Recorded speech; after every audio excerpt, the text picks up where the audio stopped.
yang melakukan penganiayaan itu yaitu alias Coki, umur 26, tidak bekerja, agama Islam.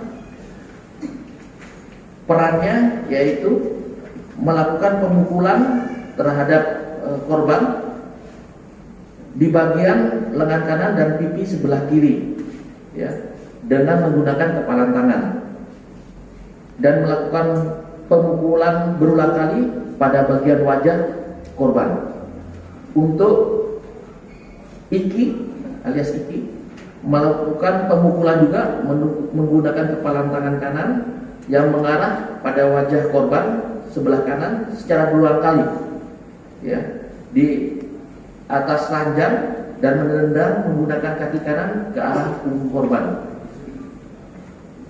dan juga melakukan pemukulan menggunakan balok kayu ke arah kaki korban dan juga mengenai kepala korban.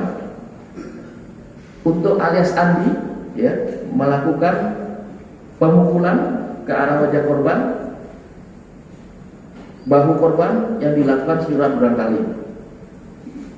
Dan untuk yang anak-anak, yaitu saudara S, melakukan pemukulan ke arah korban di wajah dengan berulang kali. Dan untuk saudara A yang anak-anak juga melakukan pemukulan sebanyak 3 kali dan menggunakan sapu lidi beberapa kali dan menggunakan batu mengenai kepala korban dengan menggunakan batu merah yang dibungkus dengan campuran semen.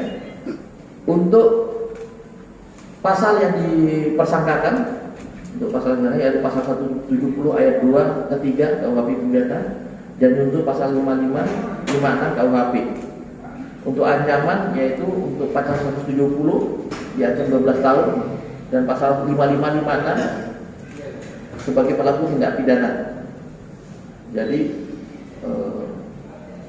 berkas yang sudah dikerjakan oleh penyidik hingga saat ini sudah tinggal menunggu pelimpahan berkas ke kejaksaan.